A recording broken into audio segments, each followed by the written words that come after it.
ladies, so I've seen lots of you have got on the goals board that you want to do a full press up as one of your goals. Some of you have got dates on there, some of you it's just more vague, so just one day we have to do a full press up, which is totally achievable. I couldn't do a push up. I've been trying for like 10 years to do a push up, but I've never been shown like the proper way. And then when I eventually kind of applied these few tips, I did a full push-up within like 3 months of practice.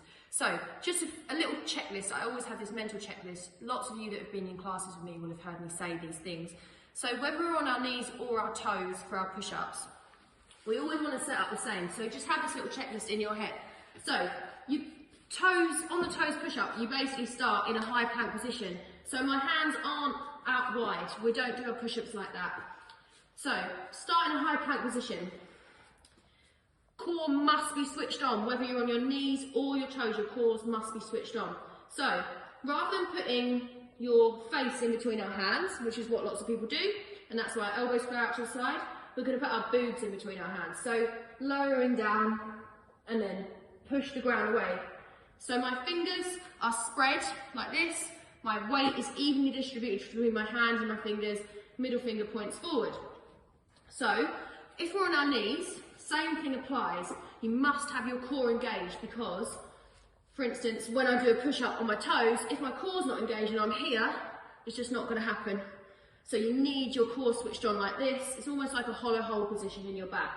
So, when we're on our knees, we want to make sure we're in this nice diagonal line from our knees to our shoulders through our hips.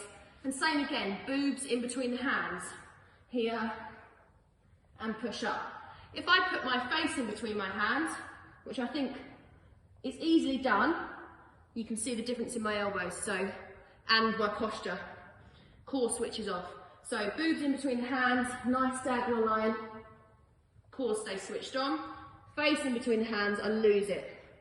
So just remember that little checklist, just something to think about when we're doing our push-ups. Another thing, if you really are focused on getting your full push-up, you can try this as well.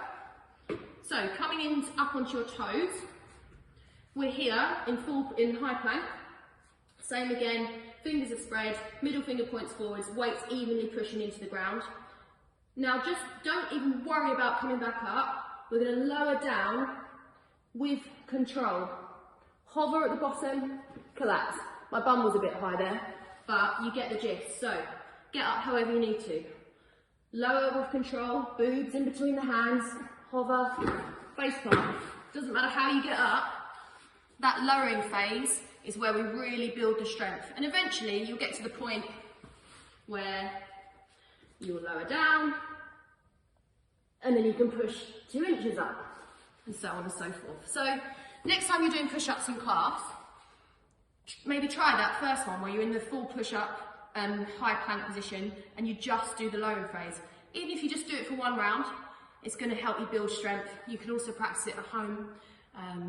Yeah, just some little things to think about with push-ups, and you'll all get there. You're just making sure your technique's correct and practice. Cool.